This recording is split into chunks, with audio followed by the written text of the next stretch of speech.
Conheça a fascinante história de Eduardo, o plantageneta que se tornaria um dos reis mais queridos da Inglaterra, Eduardo IV. Nasceu em 28 de abril de 1442, em meio às paisagens deslumbrantes da Normandia, onde a história se entrelaça com a natureza em perfeita harmonia. Terceiro filho entre 12 irmãos, 7 deles homens, ele teve a sorte de sobreviver à infância, algo raro para a época, e se tornou o herdeiro legítimo de uma das famílias mais poderosas do reino. Seus pais Ricardo, terceiro duque de York, e Cecília Neville, eram figuras de destaque. Ele, um líder respeitado na campanha francesa de Henrique VI. Ela, uma mulher de inteligência aguçada e coração generoso. O pequeno Eduardo cresceu em um lar repleto de afeto, primeiro na encantadora cidade de Rouen e mais tarde, no majestoso castelo de Fotheringhay, em Northamptonshire, onde a família se estabeleceu após o nascimento de sua irmã Isabel, em 1444. Entre 1446 e 1455, Cecília deu à luz mais 8 filhos, incluindo Margarida, Jorge e Ricardo, este último, o futuro Ricardo III. Apesar dos desafios da época, a maioria das crianças sobreviveu, um testemunho do cuidado meticuloso da duquesa. Embora não soubesse ler nem escrever, Cecília era uma mãe dedicada, combinando a educação religiosa com lições práticas de vida. Seu papel como châtelaine dos vastos domínios da família, que se estendiam por mais de 20 condados na Inglaterra e até mesmo na Irlanda, exigia habilidade administrativa, mas ela nunca negligenciou a criação dos filhos. Eduardo teve uma infância privilegiada. Além do carinho materno, contava com a presença de uma ama de confiança, que o acompanhou desde a Normandia. Anos depois, já como rei, ele demonstraria sua gratidão concedendo-lhe uma pensão vitalícia de 20 libras, um gesto que revelava sua lealdade às pessoas que o criaram. Aos 6 ou 7 anos, Eduardo e seus irmãos foram enviados para Ludlow Castle, nas terras galesas, sob a tutela de um governador rigoroso. Lá receberam uma educação de elite, dominaram o latim e o francês com maestria, estudaram aritmética, história e literatura, e aprimoraram habilidades artísticas como música e dança. Mas não era apenas o intelecto que importava. A formação de um nobre exigia destreza marcial e esgrima, justas e equitação faziam parte da rotina, além de noções de estratégia militar e administração de propriedades. O Duque de York, um dos homens mais ricos da Inglaterra com uma renda anual equivalente a mais de 4 milhões de libras nos dias de hoje, provavelmente envolveu os filhos nos negócios da família. Eduardo, em particular, mostrou desde cedo um talento natural para a liderança. Seu carisma, inteligência afiada e porte imponente chamavam a atenção de todos. Embora não fosse um erudito nos moldes tradicionais, sua curiosidade e capacidade de aprendizado destacavam. Mesmo com toda a disciplina, sua juventude não foi isenta de desafios. A instabilidade política que marcaria os anos seguintes já dava sinais, e o jovem Eduardo, sem saber, estava sendo preparado para um destino muito maior do que imaginava. Sua educação, no entanto, foi a base sólida que o ajudaria a se tornar não apenas um rei, mas um governante lembrado pela benevolência e pela força. E o que dizer de sua paixão pelos livros e pela cultura? Não eram meros objetos de ostentação, mas tesouros que revelavam um espírito curioso e um gosto refinado. Sua biblioteca pessoal, encadernada em seda e veludo, era um testamento de sua sofisticação. Volumes iluminados com letras douradas, romances cavalheirescos e crônicas das grandes figuras da história, muitos deles em francês e inglês, línguas que dominava com elegância. Não era um homem de latim, a língua dos eruditos da época, mas isso pouco importava. Seu interesse estava nos relatos que o conectavam ao mundo real, às batalhas gloriosas e aos feitos heróicos que tanto admirava.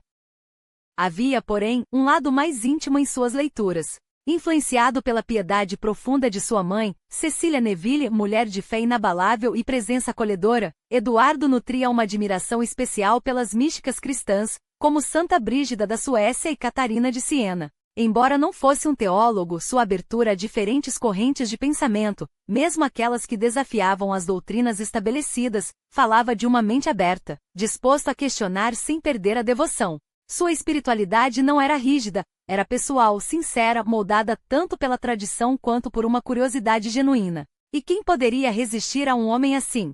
Seus contemporâneos o descreviam não apenas como um governante imponente, mas como uma figura carismática, de trato fácil e sorriso contagiante. Alto, impressionantes 1,91 metros, uma raridade na Europa medieval, de ombros largos e porte majestoso. Eduardo IV era a encarnação do ideal cavaleiresco, forte, corajoso e sim, um pouco vaidoso. Afinal, quem não se orgulharia de uma aparência que inspirava tanto respeito quanto admiração? Os cronistas da época não economizavam elogios. Um homem de feições nobres, cuja presença enchia a sala antes mesmo que ele falasse. Mas não era apenas a estatura física que o distinguia. Havia nele uma vitalidade que transcendia os retratos, como aquele famoso quadro da National Portrait Gallery, pintado décadas após sua morte, que mostra um homem maduro com traços cansados e uma sombra de melancolia.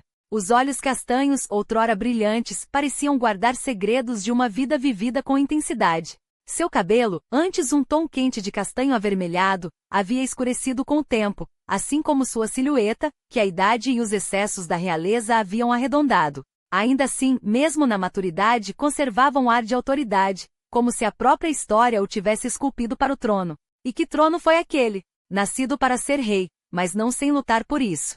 A Inglaterra de Henrique VI era um reino frágil, onde a coroa pesava mais do que o monarca poderia suportar. A saúde precária do soberano e a instabilidade política criavam um vácuo de poder e os nobres, como lobos à espreita, aguardavam o momento de agir. Eduardo, o primogênito da casa de York, não era apenas um herdeiro, era uma promessa. Uma promessa de força onde havia fraqueza, de decisão onde reinava a indecisão.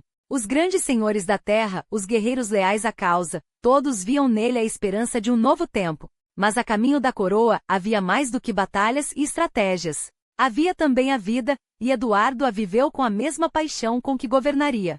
Seu caráter afável, sua generosidade com os amigos e até suas fraquezas humanas o tornavam acessível, quase comum, apesar do sangue azul. Amava as mulheres, a boa mesa, os torneios e as festas que duravam até o amanhecer. Era um homem de seu tempo, com todos os vícios e virtudes que isso implicava. E, no entanto, quando o momento exigiu, soube ser o líder que a Inglaterra precisava, implacável na guerra, magnânimo na vitória e, acima de tudo, inesquecível. Desde o primeiro instante, a vida de Eduardo e de sua família foi um testemunho de devotamento inabalável ao dever. Afinal, quem não reconhece que a sobrevivência e o progresso são pilares de qualquer dinastia? Mas para Ricardo, Duque de York, nada se comparava ao sagrado laço familiar. Homem de coração nobre e generosidade sem limites, ele encarnava a compaixão em cada gesto, especialmente para com sua mãe, a quem protegia como um escudo contra as tempestades do tempo. E não era por acaso, seu sangue carregava a herança legítima de Leonel de Antuérpia, primeiro Duque de Clarence, alma gentil e segundo filho sobrevivente do grande Eduardo III, o rei que iluminou a Inglaterra como um farol inextinguível. Ricardo não era apenas um nome na longa lista de descendentes plantagenetas, era a ponte entre o passado glorioso e um futuro que clamava por justiça. Seu avô, Edmundo de Langley, primeiro Duque de York, o quarto filho de Eduardo III, aquele que usava o chapéu branco como símbolo de uma linhagem destinada a brilhar, havia plantado as sementes de uma estirpe que não se curvava facilmente. E seu pai, outro Edmundo, carregava o mesmo nome com honra, embora a história reservasse seus holofotes para um irmão mais famoso, Eduardo, o Príncipe Negro, cuja sombra se estendia sobre todos, mesmo após sua morte sem herdeiros diretos. Aqui reside o cerne da questão. Ricardo II, o último rebento dessa árvore real, partiu sem deixar descendência, abalando os alicerces da sucessão. Os York, então, emergiram como os herdeiros mais próximos, não por mero capricho, mas por um direito sanguíneo que a própria história teimava em ignorar. E foi em 1460, com a coroa tremendo nas mãos de um rei fraco, que Ricardo Plantageneta, esse homem de caráter inquebrantável, viu seu momento chegar. Não por ambição desmedida, mas porque a linha de sucessão que o ligava a Leonel, o filho primogênito de Eduardo III, era tão legítima quanto a de qualquer Lancaster. Mas a sociedade medieval tinha suas regras, e a primogenitura era uma delas, um dogma quase sagrado, esculpido ao longo de séculos. No entanto, quando o próprio Eduardo IV ascendeu ao trono, ele não o fez por mera tradição, mas por um ato de coragem que reescreveu as leis não escritas. E por que não? Se uma mulher, como Felipa de Hainaut, poderia ser a raiz de uma dinastia, por que seu sangue não poderia fluir com a mesma força através de suas filhas? Leonel, o amado filho mais velho de Eduardo III, teve apenas uma herdeira, Felipa, que se casou com Edmond Mortimer. E foi desse casamento que nasceu Roger Mortimer, aquele menino de 1 ano que, sem saber, carregava em si o germe de uma reivindicação que ecoaria por gerações. Ricardo, Duque de York, não inventou sua linhagem, ele a descobriu, como quem desenterrar um tesouro esquecido. E quando comparou seu direito ao de Henrique VI, aquele rei fantoche dos Lancaster, cuja família havia usurpado a coroa com sorrisos e promessas vazias, percebeu algo perturbador: seu sangue era tão puro, se não mais, que o daquele que ocupava o trono. Afinal, Bolingbroke pode ter tomado a coroa de seu primo Ricardo II com palavras doces, mas uma usurpação segue sendo uma usurpação, não importa quão bem disfarçada. O problema, meu caro, não era a falta de herdeiros de Eduardo III. Eram 5 filhos que sobreviveram à infância, uma bênção rara na Idade Média. O problema era que, com tantos ramos florescendo, a árvore real se transformará em um jardim de espinhos. A Guerra dos 100 Anos na França já bastava para drenar o reino. Agora, as rosas brancas de York e as vermelhas de Lancaster se entrelaçavam em uma dança mortal. E enquanto a nobreza se digladiava, o povo sofria. Nos anos turbulentos de 1440 e 1450, Ricardo de York viu-se repetidamente preterido. Os duques de Suffolk e Somerset, aqueles parasitas que sussurravam no ouvido do rei, roubavam-lhe não apenas a influência, mas o respeito que seu nome merecia. Em 1446, quando seu comando na Normandia foi entregue a Edmundo Beaufort, sim, aquele Somerset, ficou claro que a paciência de York tinha limites. Enquanto os ministros lancastrianos recebiam pagamentos e honrarias, as dívidas da coroa com ele, quase 100.000 libras, fruto de anos de serviço leal na França, apodreciam nos cofres reais. Uma afronta? Não. Uma declaração de guerra silenciosa. E então, como um raio em céu sereno, veio a revolta. Kent se levantou, liderada por um homem que se fazia chamar John Mortimer, um nome que, coincidentemente, soava como um eco do passado de York. Jack Cade, ou quem quer que fosse, inflamou os ânimos do povo contra um rei que sangrava seu próprio reino. Alguns sussurraram que York estava por trás daqueles distúrbios. Outros que ele simplesmente soube esperar o momento certo para agir. Afinal, um príncipe do sangue não precisa de máscaras quando a justiça está ao seu lado. Mas a verdade é que enquanto duques como Exeter, Norfolk e Buckingham se banqueteavam com as migalhas do poder lancastriano, Ricardo de York preparava seu próximo movimento. Não como um rebelde, mas como um homem que finalmente entenderá seu destino. Não era mais tempo de pedir, era tempo de tomar. Eis que a história começa a se desdobrar como um mapa de batalha estendido sobre a mesa, não por acaso, mas por design. Os distúrbios em Kent não eram mero descontentamento popular. Eram um eco de um reino à beira do colapso, onde a corrupção enraizada nas cortes de Henrique VI e a inépcia de seus conselheiros transformavam a justiça em moeda de troca. Os rebeldes viam o que todos viam, mas poucos ousavam nomear. Um governo que, em vez de proteger, saqueava, que, em vez de liderar, adormecia. E enquanto os nobres lancastrianos se deleitavam com suas intrigas palacianas, Ricardo de York observava, não com a paciência de um servo, mas com a precisão de um estrategista que sabe que o momento de agir não é quando o povo clama, mas quando o poder vacila. Era impossível ignorar o paralelo com as rebeliões passadas, aqueles levantes que, como ondas, erodiram os alicerces de reis fracos até que apenas um homem permanecesse de pé, o mais próximo do trono por direito, por sangue e por mérito. Ricardo de York não era um usurpador, era a resposta de Deus à decadência de uma dinastia que permitirá que a França, conquistada com suor e ferro por Henrique V, escorresse entre os dedos como areia. Um reino que trocara glória por dívidas, vitória por vergonha, e cujo rei, outrora uma criança coroada com sonhos, agora se perdia em névoas de indiferença, delegando a governança a homens que viam a Inglaterra não como terra a ser servida, mas como gado a ser ordenhado. E o que dizer de Margarida de Anjou? A rainha que muitos chamavam de loba francesa não por crueldade, mas pela ferocidade com que defendia o que considerava seu, não apenas a coroa do marido, mas o futuro de um filho, Eduardo de Westminster, nascido para herdar um trono que já cambaleava. Ela agia como qualquer mãe leoa agiria, mas seu erro foi subestimar que em um reino exausto, a lealdade não se compra com promessas, e sim com resultados. Os ingleses, esses homens rudes e orgulhosos, não se curvavam a estrangeiros que distribuíam cargos como esmolas. Enquanto seus filhos morriam em terras distantes por uma causa que nem mesmo o rei parecia lembrar, Ricardo de York, porém, não era um homem de meias medidas. Quando Henrique VI, em seus momentos de lucidez, o nomeou Lorde Protector, 2 vezes, não foi por acaso. Era o reconhecimento tácito de que entre todos os nobres, apenas ele tinha a força, a visão e a legitimidade para segurar um reino à deriva. Mas a corte lancastriana, como uma serpente enroscada ao pescoço do leão, não permitiria que a luz entrasse. Acusaram-no de ambição, de traição, como se ambição fosse crime quando o reino ardia. E quando Margarida, com sua astúcia de rainha, manobrou para afastá-lo do poder, ela não percebeu que estava acendendo o pavio de uma guerra que consumiria tudo. Porque aqui está a verdade crua: a Inglaterra não pertencia mais a Henrique VI. Pertencia àqueles que ainda acreditavam nela. E entre eles nenhum brilhava mais que os iorquistas, especialmente a família Neville, esses gigantes do norte, cujos nomes soavam como trovejantes: Salisbury, o patriarca de olho aguçado; Warwick, o fazedor de reis, cujo carisma transformava exércitos e cuja lealdade a Ricardo era tão firme quanto o aço de sua espada. Eles não lutavam por ambição pessoal. Lutavam porque viam, como todos nós devíamos ver, que um reino governado por sombras não poderia sobreviver à luz do dia. E então veio Ludlow. Ludlow, onde o jovem Eduardo Ara de Marte, com apenas 12 anos, já carregava nos ombros o peso de um destino que o excedia. Quando seu pai foi preso, quando as forças lancastrianas cerraram fileiras, não foi um menino que marchou com 10.000 homens para libertá-lo, foi um príncipe que entendia, mesmo na tenra idade, que a coroa não se ganha com lágrimas, mas com sangue e decisão. A notícia de sua aproximação fez tremer até os muros de Londres, e quando Ricardo de York foi solto antes mesmo que as espadas se cruzassem, não foi por clemência, mas porque o reino inteiro sabia, o jogo havia mudado.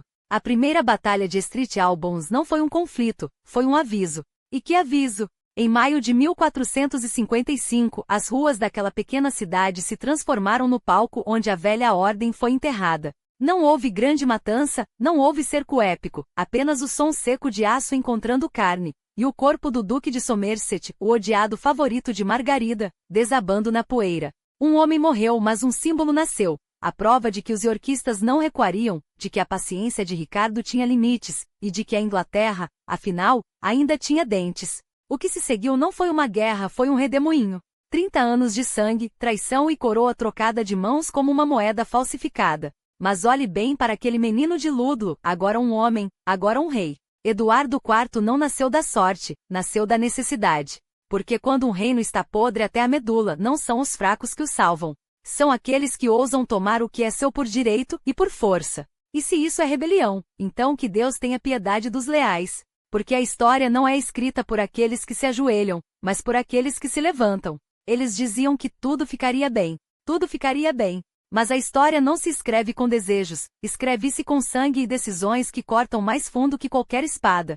Eduardo e Edmund, aqueles meninos de Ludlow, tão dedicados aos livros quanto à arte da guerra, não foram criados para serem peões. Foram forjados para serem reis. E quando Deus tece um plano, ele não o faz com fios de seda, mas com aço e fogo. A primeira batalha de Street Albans, em 1455, não foi um acidente, foi um aviso. Henrique VI, aquele fantasma coroado, foi arrastado de volta à vida como um homem que já estava morto há anos. E quem, acima de todos, clamava por paz? Os mesmos que afiavam suas adagas nas costas uns dos outros. Paz. A palavra soava como uma piada cruel enquanto os grandes de Inglaterra se olhavam com sorrisos que escondiam punhais. 4 anos de tensão, de olhares venenosos, de alianças que se desmanchavam como teias ao vento. E então veio o convite, aquele conselho em Coventry, onde os iorquistas nem sequer foram convidados.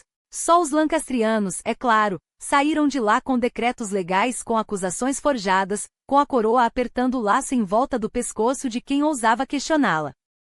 Mas o Duque de York não era homem de esperar pela forca. Ele agiu. E quando um leão se levanta, até os ratos tremem. Marcharam sobre Londres, não como suplicantes, mas como juízes. O rei, fraco e titubeante, queria negociar, como se a justiça pudesse ser barganhada em mesas de conselho. Mas a rainha, Margaret de Anjou, não negociava. Ela destruía. E enquanto seus homens saqueavam e queimavam, enquanto o povo de Londres trancava os portões com medo de sua própria sombra, os iorquistas foram empurrados para a beira do abismo. Traição. A palavra queimava como ferro em brasa. Ludford Bridge, outubro de 1459, o dia em que a lealdade virou crime e a rebelião, a única saída. E então o exílio. Não uma fuga, mas uma estratégia. O Duque de York rumou para a Irlanda, onde os condes locais o recebiam não como um proscrito, mas como um libertador. Cecília, a duquesa de Aço, levou os filhos mais novos, menos Edmund, o jovem conde de Rutland,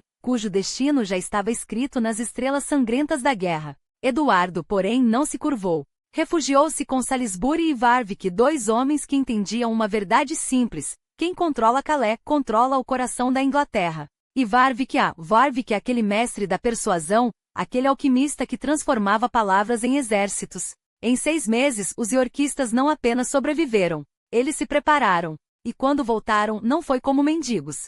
Foi como uma tempestade. Junho de 1460. Sanduíche. 2.000 homens desembarcaram não para pedir, mas para tomar. Londres os recebeu não com medo, mas com esperança, e porque um reino cansado de fraqueza reconhece sua salvação quando a vê. Henrique, sempre um passo atrás, tentava juntar suas tropas em Northampton. Margaret, a rainha loba, já havia envenenado sua própria causa com saques e terror. O povo não a queria. O povo temia ela. E quando Eduardo e Warwick marcharam pela cidade não como invasores, mas como libertadores, até os sinos das igrejas pareciam cantar seu nome. O cerco ao Tower não foi um assalto, foi um aviso. Não vieram para depor Henrique. Vieram para salvá-lo de si mesmo. Ou pelo menos foi isso que disseram. Porque a verdade é que um rei que não governa é um cadáver com coroa. E cadáveres não duram muito quando há leões à solta. O ar vibrava com a promessa de justiça restaurada. Os condenados, outrora esmagados pelo peso de acusações falsas, agora respiravam aliviados, suas sentenças revogadas, seus nomes limpos da mancha da traição.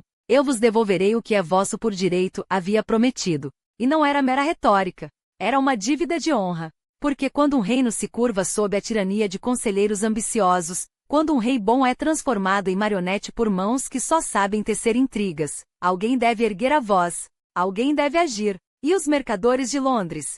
Eles sabiam em quem apostar. 1.000 libras não eram um empréstimo, eram um investimento no futuro. Um futuro onde Edward e Warwick não pediam esmolas, mas ofereciam segurança. Quem marcharia conosco? A pergunta nem precisava ser feita. Os homens já se alistavam, atraídos não pela ganância, mas pela certeza de que desta vez a balança da justiça não seria falsificada, porque o povo de Londres não amava Margaret. Não temia Edward. Confiava nele. E quando a chuva caiu sobre Northampton em julho de 1460, não foi o céu que decidiu a batalha, foi a lealdade. 2 contra 1. Canhões apontados.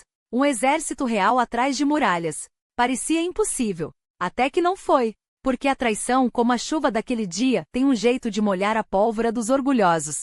Lord Grey, com um gesto que valeria um reino, mudou de lado no momento certo. E em meia hora, o que deveria ser um massacre virou um aviso. A Inglaterra não pertencia mais aos homens que esconderam seu rei atrás de paredes. Pertencia aos que ousavam enfrentá-los em campo aberto.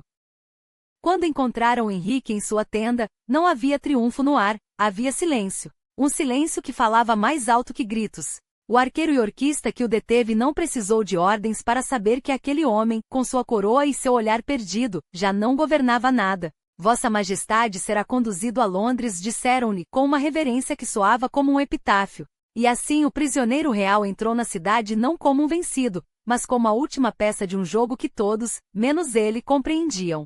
6 dias depois, o Tower se rendeu sem um golpe. Os sinos tocaram novamente, mas desta vez não era pela chegada de um libertador. Era pelo nascimento de uma nova ordem. E quando o parlamento se reuniu em outubro, não foi para debater, foi para consagrar. Richard de York não entrou como um suplicante. Entrou como o herdeiro que a história havia esquecido de coroar. Sua espada, ainda na bainha, não era uma ameaça, era uma promessa. Os brasões reais que vestia não eram usurpação, eram herança. Lionel de Clarence e João de Gante, o sangue dos Plantagenetas não mentia. E quando ele tomou seu lugar, não como usurpador, mas como protector, até os mais céticos entenderam. A Inglaterra não precisava de um novo rei. Precisava de um rei que governasse. Mas a ironia. Henrique VI, o homem que nunca quis o trono, era agora o único que podia salvá-lo. Porque depor um rei é fácil. Governar depois? Isso exige mais que espadas. Exige legitimidade. E enquanto os lancastrianos se lambuzavam em sua derrota, os iorquistas já teciam um futuro. Um futuro onde a coroa não seria arrancada, seria passada. Afinal, que melhor escudo contra a rebelião do que um rei que o povo já amava, e um protector que o povo já temia? A tempestade havia passado, mas o vento ainda soprava a favor dos audazes. E em setembro de 1460, quando York finalmente reclamou que era seu por direito de nascença, ninguém ousou chamá-lo de traidor, chamaram-no de destino. Mas aqui está o momento em que a história se recusa a seguir o roteiro. Porque quando o Duque de York ergueu sua voz em Westminster, não foi apenas uma reivindicação que ecoou, foi um terremoto político. O trono não é meu por conquista, mas por direito, declarou, enquanto os lordes se entreolhavam, as mãos crispadas sobre os pomos das espadas. O parlamento, esse animal de duas cabeças, leal a York no coração, mas ainda atado aos juramentos de sangue a um rei que mal conseguia segurar uma caneta, hesitou. Não por medo, mas porque a audácia de Ricardo plantava uma questão que ninguém ousava responder em voz alta, e se o verdadeiro traidor não fosse aquele que reclamava a coroa, mas aquele que a mantinha presa em mãos incapazes? Margarida de Anjou, essa raposa de aço com unhas de leoa, já cheirava a armadilha. Os boatos, sussurravam que o pequeno Eduardo de Westminster, herdeiro de Henry, carregava no sangue mais de um segredo do que de Plantageneta. Um bastardo no trono? Os nobres riam por trás das mãos, mas o veneno da dúvida já corria. E quando o parlamento, após noites de debates afiados como lâminas, finalmente cedeu Ricardo, Duque de York, é o legítimo herdeiro após a morte de Henry, não foi uma vitória. Foi um ultimato. Um aviso a Margaret: o jogo mudou, e você está perdendo as peças. Mas a rainha não era do tipo que se ajoelhava. Enquanto York partia para o norte, orgulhoso, cercado por seus filhos e pelo leal Salisbury, ela já movia suas peças no tabuleiro. Hull se encheu de soldados lancastrianos, e o ar cheirava a pólvora e vingança. Eles pensam que nos derrotaram com palavras? Sua risada deve ter sido um som gelado. Que aprendam, coroas se ganham com sangue, não com pergaminhos. E então veio dezembro. Wakefield. O inverno engoliu os sonhos de York como um lobo engole um cordeiro. Quando a notícia chegou a Londres, o duque está morto. Edmund, caído.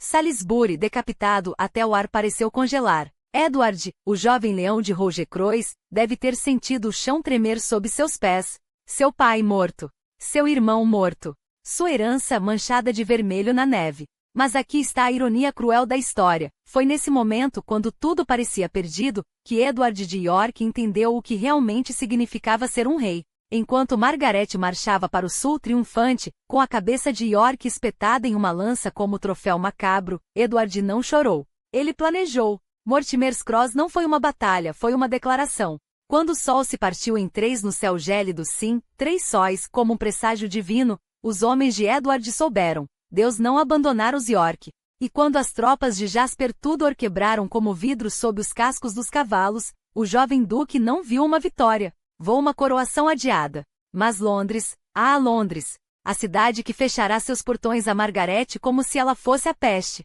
Nenhuma rainha estrangeira nos governará, murmuravam os comerciantes, enquanto Warwick, o fazedor de reis, ferido mas não quebrado, sorria nos bastidores. Eles escolheram. Agora só falta um rei. E então, em fevereiro de 1461, ele chegou. Edward, alto dourado, com o sorriso que desarmava inimigos e o olhar que prometia ordem. Não como um conquistador, mas como o salvador que Londres esperava. 9 dias. 9 dias de procissões, de juramentos, de vinho derramado e promessas seladas. Uma rosa branca no inverno, cantavam as multidões, enquanto os sinos repicavam até doer. Um rei que não tremia. Um rei que não sonhava com santos, mas agia como um homem. E quando, finalmente, Edward se sentou no trono, sem coroa ainda, mas com a bênção do povo, ninguém mencionou que Henry VI ainda respirava, prisioneiro em algum canto da torre. Porque a verdade era simples, um rei que não governava já era um fantasma. E fantasmas não vencem guerras. Margaret ainda tinha exércitos. Warwick ainda tinha ambições. E Edward tinha algo mais perigoso, um império que acreditava nele. O resto? Isso, meus amigos, é apenas o começo. O mês de março não chegou como um cordeiro, mas como um lobo faminto. E quando Edward IV marchou para o norte, não era um rei que partia em passeio, era um caçador que sabia onde estava a presa. A batalha de Towton não foi um combate. Foi um abate. O vento uivava como um presságio, cortando a neve que caía em lâminas geladas, enquanto os arcos longos e orquistas transformavam o céu em uma tempestade de morte. Os lancastrianos, em sua arrogância, desceram a encosta como se a própria terra os carregasse para a vitória. Mas a terra não escolhe lados, apenas engole os derrotados. E naquele 29 de março de 1461, ela teve um banquete. 28 mil homens? 9 mil? Os números importam menos que o sangue que tingiu a neve de vermelho até o horizonte se tornar irreconhecível. O que importa é que quando a poeira baixou, a nobreza da Inglaterra havia sido ceifada como trigo sob a foice. 3/4 das famílias aristocráticas perderam alguém naquele campo. Não eram apenas soldados que caíam, era um mundo inteiro, uma ordem que ruía sob os cascos dos cavalos iorquistas.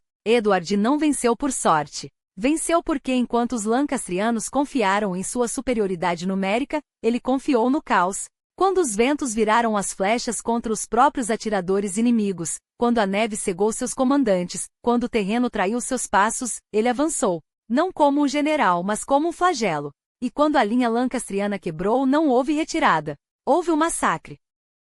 Os sobreviventes fugiram como ratos de um navio afundando. Henri VI, Margaret de Anjou e seu filho, o pequeno príncipe Edward, agora não passavam de sombras correndo para o exílio escocês, carregando consigo o último suspiro de uma dinastia que já não tinha reino para governar. Os condes do norte, aqueles leais cães de guarda dos Lancaster, ou se ajoelharam ou foram arrastados para a vala comum da história. E Edward, ele não celebrou. Um homem que acaba de ganhar um império não tem tempo para vinho, apenas para consolidá-lo. Enquanto os corvos se banqueteavam em Taunton, ele já olhava para o mapa, o sul submisso, o leste fértil, o norte, ainda resistente como uma ferida que não cicatriza. A Escócia sempre a Escócia, sorrindo com dentes afiados enquanto abrigava seus inimigos. E então havia os raids, as incursões dos escoceses aproveitando-se da carne podre da guerra civil, como abutres que sabem quando a carniça está fresca.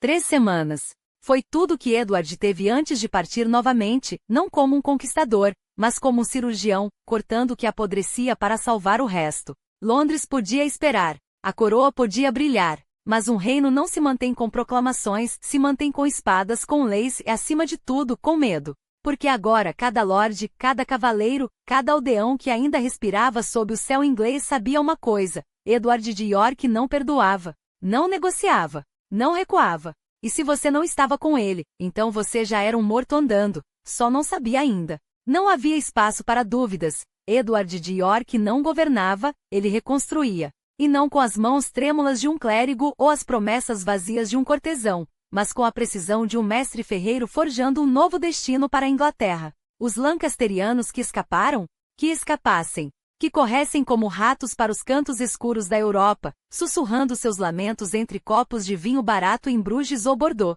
Cada um que fugia era um a menos para ser enforcado, um a menos para desafiar a ordem que agora se ergueria sobre ossos e juramentos de sangue. Taunton não fora uma vitória, fora um aviso. E os que ainda resistiam no norte, em Northumberland, ou nas colinas galesas, logo aprenderiam que a paciência de Edward era tão fina quanto o fio de uma espada. Ele não negociaria com traidores. Não suplicaria lealdade. Ele a exigiria, e quem se atrevesse a recusar descobriria, tarde demais, que a misericórdia do novo rei era tão rara quanto um inverno sem neve. O primeiro parlamento de Edward, em novembro de 1461, não foi uma reunião de homens, foi uma coroação de ferro. Ali entre os murmúrios dos lordes e o cheiro de cera derretida, ele desfiou a legalidade como um tecelão desmancha um tapete podre. A linhagem Lancaster? Uma farsa. O reinado de Henrique VI? Um pesadelo de que a Inglaterra finalmente despertara. Cada palavra sua era um martelo batendo em pregos de ouro. A coroa era sua por direito, por conquista, por vontade de Deus, e quem ousasse questionar isso estaria questionando o próprio céu.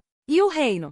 Ah, o reino sangrava. Não apenas pelas feridas de Taunton, mas pela gangrena de décadas de má gestão. Os cofres reais, outrora cheios, agora gemiam como mendigos famintos. A justiça? Uma piada contada em tabernas, onde os juízes vendiam vereditos como pães velhos. A economia? O navio à deriva com os mercadores de Londres sussurrando sobre dívidas e os camponeses amaldiçoando os impostos que os esmagavam como rodas de carroça. Mas Edward não era homem de chorar sobre ruínas. Ele as usaria. Se o sistema estava podre, ele o queimaria. Se os lordes eram corruptos, os substituiria. Se as leis eram lentas, as aceleraria, não com decretos bonitos, mas com homens leais, com espadas afiadas e com um tesouro que pela primeira vez em gerações, pertencia ao rei, não a uma corte de parasitas. Ele privatizou terras como mercador ambicioso, transformou dívidas em investimentos, e tratou as finanças da coroa como um jogador de dados trata suas fichas, com cálculo frio e a certeza de que no fim, a casa sempre vence. E venceu. Porque Edward IV não era apenas um rei, era um negociante da guerra. Um homem que entendia que ouro comprava lealdade tanto quanto medo, e que um trono se mantém não só com sangue, mas com moedas bem gastas. Os palácios que ergueu não eram monumentos à vaidade, mas declarações. Aqui governa um homem que sabe o que é poder. As tapeçarias que enfeitavam seus salões não escondiam paredes nuas, elas gritavam, em fios de ouro e seda, que a Inglaterra não seria mais um reino de mendigos com coroas. Claro, havia dívidas. Claro, havia inimigos. Mas Edward sorria enquanto as acumulava, porque sabia uma coisa que os fracos nunca entenderiam. Um rei não governa com o que tem, governa com o que está disposto a tomar. E ele estava disposto a tudo. Mas o que era um escândalo para os cortesãos era um golpe de mestre para o rei. Edward não se casara por amor, ou pelo menos, não apenas por amor. Ele escolhera Elizabeth Vaudeville com a mesma precisão com que escolheria uma espada antes da batalha. Calculado, implacável e acima de todo, seu. A mulher que os nobres desprezavam era, na verdade, a peça final de um tabuleiro que ele vinha montando em silêncio. Uma rainha de sangue não tão azul quanto o dos Valois, mas com veias cheias de ambição e uma linhagem que, embora modesta, carregava o peso de uma herança perigosa, a lealdade inquebrantável de uma família disposta a tudo para mantê-la no trono. E que família! Os Vaudeville não eram meros parentes, eram uma legião. Irmãos, irmãs, primos, todos eles emergindo das sombras como cobras sacudindo a poeira do anonimato. De repente o Palácio Real se encheu de rostos novos, sorridentes Hungry.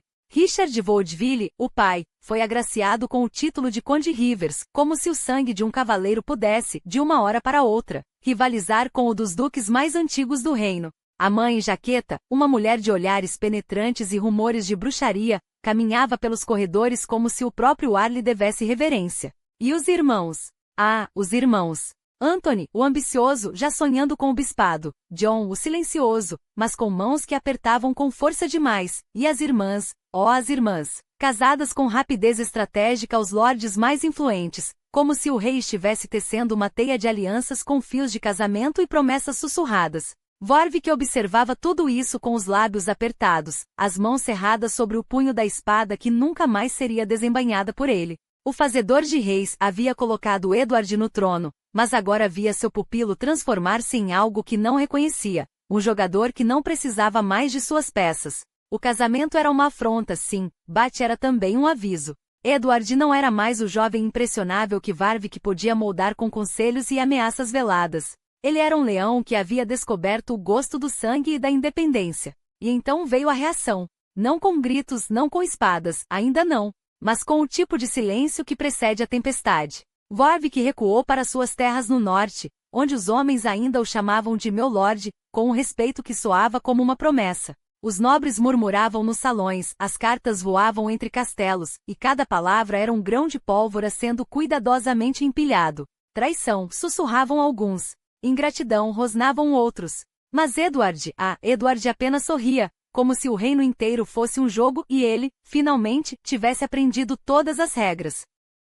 Até que a primeira faísca caiu. Em 1469, enquanto o rei caçava em seus bosques favoritos, as ruas de Londres se encheram de homens com os brasões de Warwick e do Duque de Clarence, seu próprio irmão George, o traidor com sorriso de anjo e veneno na língua. Eles não marchavam contra o rei. Não, isso seria grosseiro. Eles marchavam pelo rei, contra os maus conselheiros que o rodeavam, contra os Vaudeville que envenenavam seu ouvido, contra a rainha que, segundo boatos cuidadosamente espalhados, era uma feiticeira que havia seduzido Edward com poções e promessas. Era uma rebelião vestida de preocupação, uma guerra declarada com palavras doces e sorrisos afiados.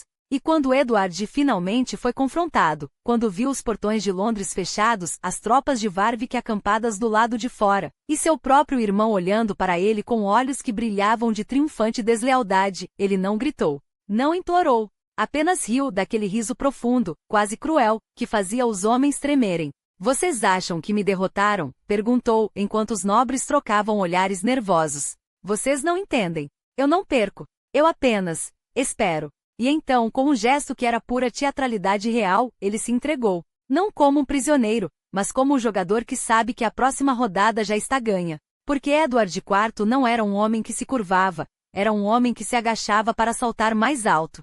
E quando ele saltasse, o chão tremeria. E então, como se o destino tecesse seus fios com mãos de ouro, Os filhos começaram a chegar, um após outro, como promessas vivas de um legado que ninguém ousaria desafiar. Não eram apenas herdeiros, eram peças de um tabuleiro real, casamentos arranjados com uma precisão que fazia a nobreza inglesa salivar. Ofereçam-lhes algo que os faça sentir mais vivos, sussurravam os conselheiros, enquanto as alianças eram forjadas não com tinta em pergaminho, mas com sangue e ambição.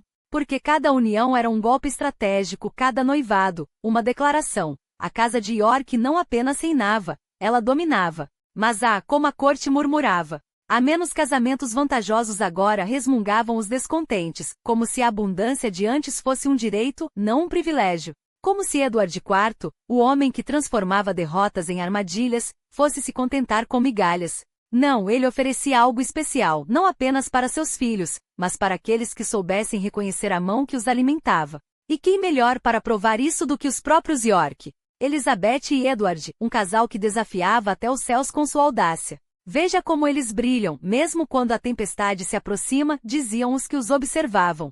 E brilhavam mesmo. Juntos, eram uma força tão formidável quanto o exército que Edward liderara em Taunton. Ela, a rainha de beleza lendária, ele, o rei que fazia os homens tremem com um único olhar. Fale-se daqueles retratos aqueles retratos. Elizabeth Vaudeville, capturada em tintas que nem o tempo ousou apagar. Seu cabelo um rio de ouro e fogo, os olhos pesados de uma inteligência que não precisava de coroas para ser reconhecida. A mulher mais bela da Grã-Bretanha, escreveu um cronista, e quem ousaria contradizê-lo? Aquele rosto em King's College, Cambridge, não era apenas um retrato, era um aviso. Um sorriso que dizia, subestime-me por sua conta e risco. E Edward? Bem, Edward era o homem que mesmo cercado por uma corte de belezas, só via ela, a viúva que ousara recusá-lo, a mulher que transformará uma súplica em um jogo de poder. Ela pediu que ele devolvesse suas terras, contam as lendas, como se fosse apenas isso. Como se não fosse, na verdade, um desafio lançado aos pés de um leão. Prove que é digno. E ele provou, não com palavras, mas com uma obsessão que queimava mais que qualquer paixão passageira. Dizem que Edward era um homem de apetites, por vinho, por batalha, por mulheres, bate com Elizabeth, era diferente. Era uma fome que não se saciava, um desejo que não se esgotava. Ele não queria se casar com ninguém mais, repetiam os murmúrios da corte, como se fosse escândalo, como se não fosse a coisa mais perigosa e fascinante que um rei poderia fazer. E quando o casamento foi consumado, em segredo, como só os atos mais audaciosos merecem ser, o mundo tremeu. Não por medos, mas por inveja. Porque ali, na sombra da capela, nascia não apenas uma união, mas um império. 10 filhos. 10. Em 14 anos, enquanto outros reis lutavam para manter um herdeiro vivo, Edward e Elizabeth os presenteavam com uma dinastia. 8 sobreviveram à infância, 5 chegaram à idade adulta. Números que faziam os astrólogos coçarem a cabeça e os inimigos rangem os dentes. Uma prodigalidade quase obscena sussurravam os puritanos. Uma bênção respondiam os leais. Porque cada criança era uma flecha no arco de York, pronta para ser disparada contra qualquer um que ousasse duvidar. Mas os homens são criaturas ingratas. Mesmo com uma rainha tão formosa e um rei tão poderoso, havia aqueles que não se contentavam em ser espectadores. Warwick, o fazedor de reis que tanto ajudara Edward a subir, agora via suas próprias ambições sufocadas pela sombra de Elizabeth. Um casamento comum. Ele rugia como se a linhagem de uma viúva de cavaleiro fosse mancha no brasão York. Como se não fosse justamente a ausência de sangue azul que tornava a rainha tão perigosa, porque ela não devia lealdade a ninguém, exceto a si mesma e ao homem que a coroara. E então veio a traição. Não uma facada nas costas, não, isso seria demais honesto. Veio como um veneno lento, gota a gota, com George de Clarence, o irmão que Edward amara como a si mesmo, sussurrando promessas aos ouvidos de Warwick. O trono poderia ser seu, diziam eles aos rebeldes do norte, enquanto a fome e a corrupção faziam o resto. Edward não é mais o rei que vocês conheceram. Mentiras? Talvez. Mas mentiras têm dentes quando repetidas com sangue suficiente. Eligecote Moor, um nome que deveria ter sido esquecido, mas que ecoou como um sino fúnebre. O rei, capturado. O fazedor de reis, triunfante. Por um momento pareceu que o jogo havia terminado. Que Edward, o invencível, finalmente caíra. Mas esqueceram uma coisa: leões não morrem tão facilmente. E quando eles rugem de volta, o mundo inteiro ouve. Eles pensaram que o haviam quebrado. Que Edward, o destronado, se curvaria sob o peso da traição, das batalhas perdidas, dos aliados que se voltaram contra ele como lobos famintos. mas subestimaram o fogo que ainda ardia em seu peito. Enquanto Warwick e Margaret teciam suas alianças com os lancastrianos exilados, enquanto o rei da França sorria por trás de promessas envenenadas, Edward não chorava, ele planejava. A Holanda e Flandres não foram apenas refúgio, foram a forja onde seu exército renasceu.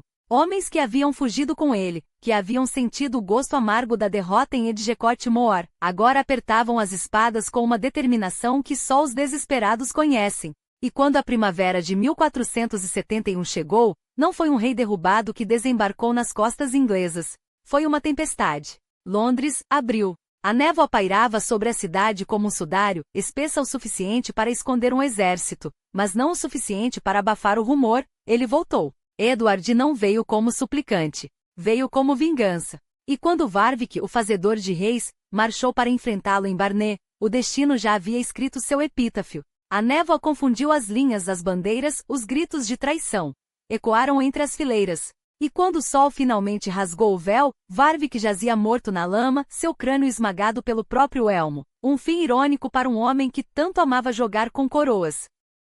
Mas a guerra não termina com um só cadáver. Margaret de Anjou, a loba lancastriana, ainda uivava por vingança. Seu filho, Edward de Westminster, era a última esperança de uma dinastia que se recusava a morrer. Em Tewkesbury, sob um céu que parecia chorar sangue, os exércitos colidiram novamente. E mais uma vez Edward provou porque os deuses da guerra sorriam para ele. O jovem príncipe lancastriano, o último herdeiro legítimo de Henry VI, caiu em batalha, sua cabeça esmagada contra uma mesa de madeira por homens que não conheciam piedade. Margaret, encontrada chorando sobre o corpo do filho, foi arrastada como troféu, uma rainha agora sem reino, sem herdeiro, sem nada além de suas maldições. E então, em 21 de maio de 1471, Edward entrou em Londres não como um homem que reconquistara um trono, mas como um que o havia esmagado debaixo de seus pés.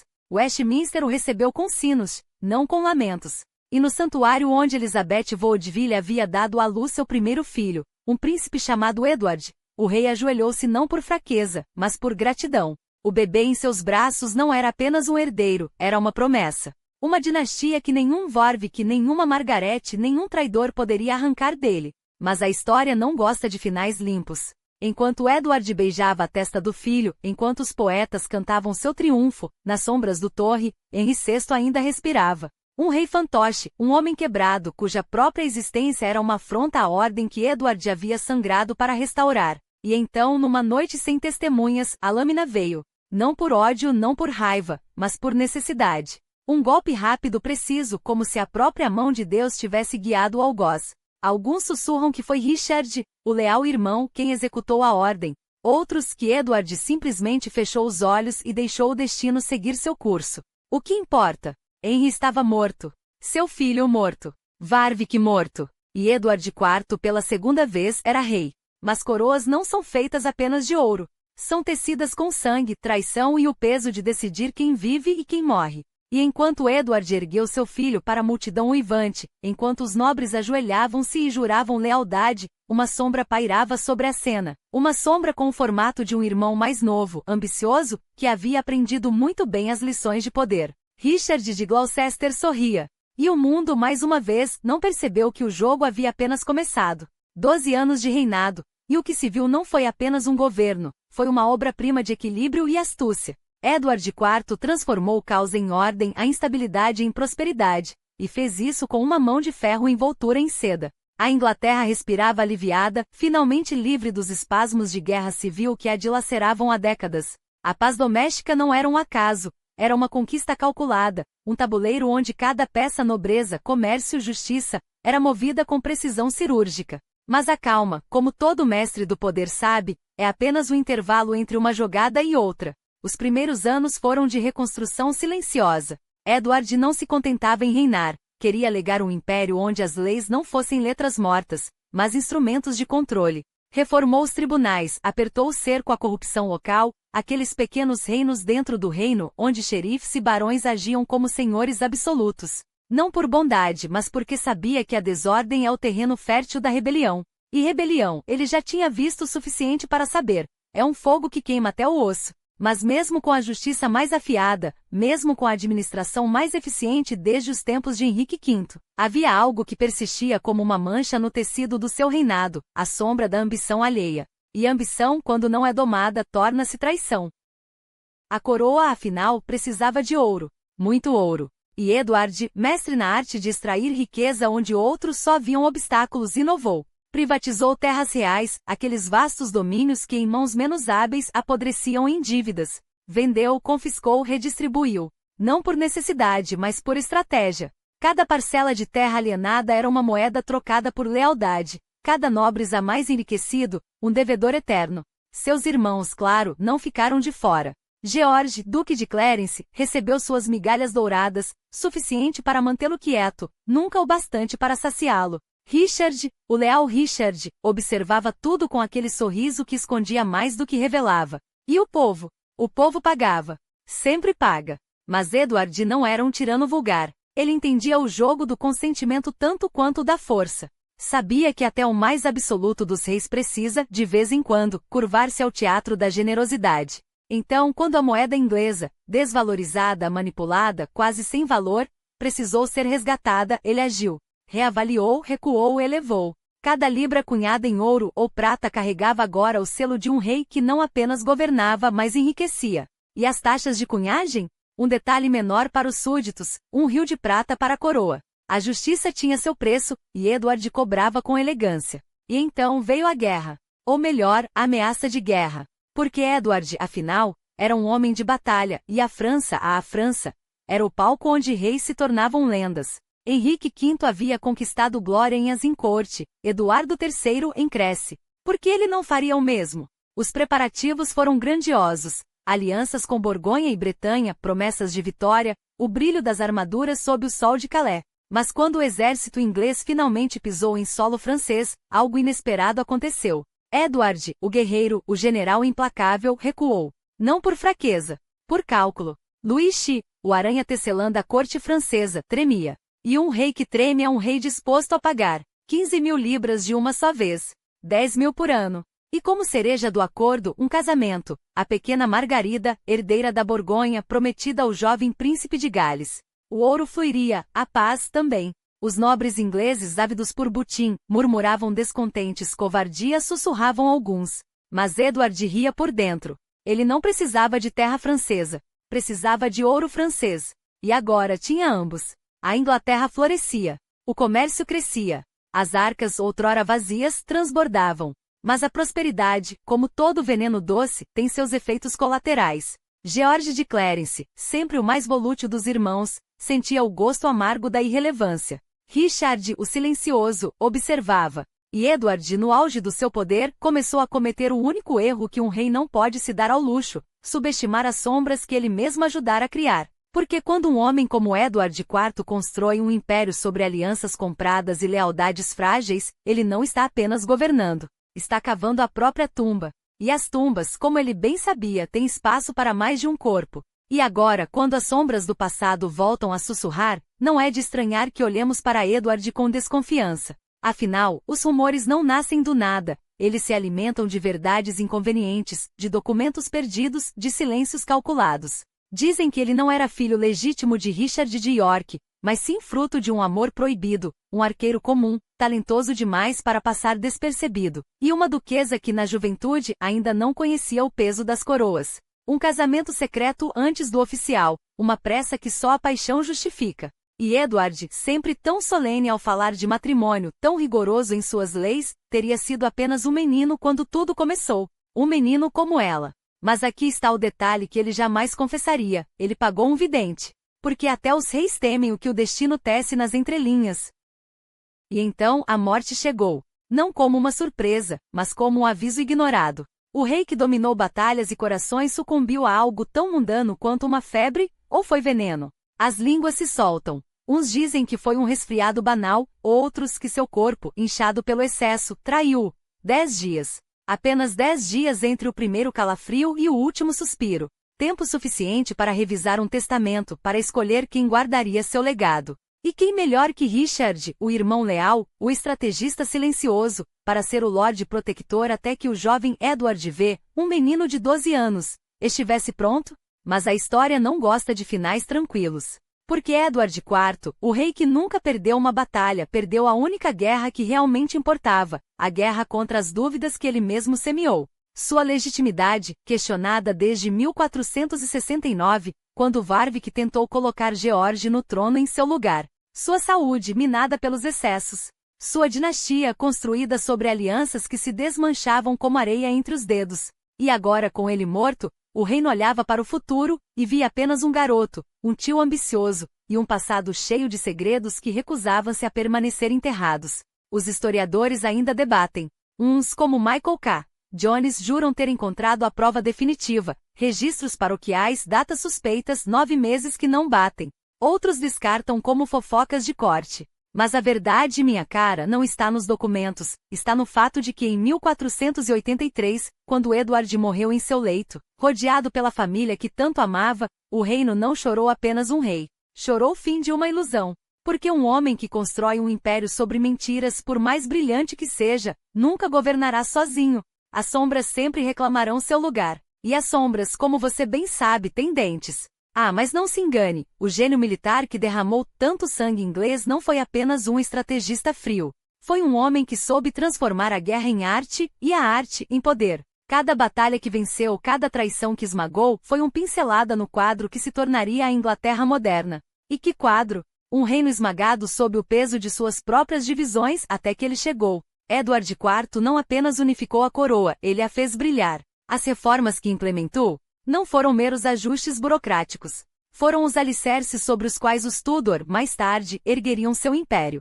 Centralização? Ele a tornou tão natural quanto respirar. Um reino que antes se fragmentava em feudos e lealdades dúbias passou a girar em torno de um único eixo, Westminster. E o povo? Ah, o povo amou esse homem. Não por medo, não por obrigação, porque ele era deles. Um rei que falava sua língua, que ria em suas tavernas, que caçava em suas florestas.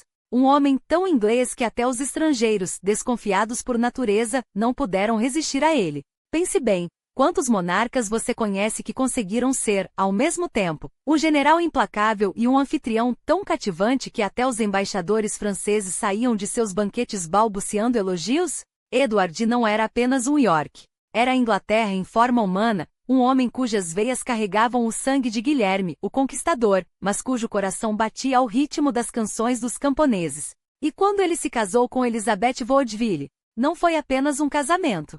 Foi uma declaração. Este reino não pertence a uma dinastia. Pertence ao povo que o sustenta. Mas aqui está a ironia cruel, minha cara. Um homem assim não poderia morrer em paz. A Inglaterra que ele uniu se desfez em suas mãos no momento em que fechou os olhos. Os filhos, desaparecidos. O irmão, um usurpador. E então veio Henry Tudor, com sua bandeira vermelha e branca, para colher o que Edward havia plantado, e claimar que era sua colheita. Os historiadores dirão que ele falhou como rei, que o caos que se seguiu prova sua fraqueza. Mas eu lhe pergunto, o que é um rei, senão um homem que carrega o peso de um reino nas costas, mesmo quando esse reino insiste em se afogar em sua própria ganância? Imagine se Edward tivesse vivido mais. Se seu filho primogênito não tivesse sido engolido pela torre. Se a rosa branca não tivesse murchado tão cedo. Teríamos tido uma dinastia York tão poderosa quanto os Tudor. Uma Inglaterra que não precisasse de um Henry VII para se redimir. Talvez. Ou talvez o preço do poder sempre seja o mesmo. Sangue, traição e o eco de um nome sussurrado entre dentes cerrados. E quanto àqueles que vieram depois? A bela Elizabeth de York, casando-se com um homem que derrotou seu pai. A ironia é tão doce que quase dói. Ela, a última herdeira legítima dos York, coroada rainha ao lado do vencedor. Seus filhos, os futuros reis e rainhas, carregando em suas veias o sangue de ambos os lados da guerra. Uma reconciliação? Ou apenas mais uma camada de tinta sobre o mesmo quadro manchado? Você pode chorar pela queda de Edward. Pode maldizer Richard III ou celebrar Henry Tudor. Mas no fundo sabe muito bem, a Inglaterra que conhecemos nasceu nas cinzas que ele deixou para trás. E se hoje somos Great Britain é porque em algum momento, um homem com uma coroa torta e um sorriso ainda mais torto decidiu que este reino merecia ser grande. Então me diga, quando você olha para trás, vê um rei que falhou, ou um homem que carregou um império nas costas até que seu corpo não aguentou mais? A história é escrita pelos vencedores, mas as lendas? As lendas pertencem aos que ousaram sonhar além do que o destino lhes reservava. E Edward IV, minha cara, sonhou demais.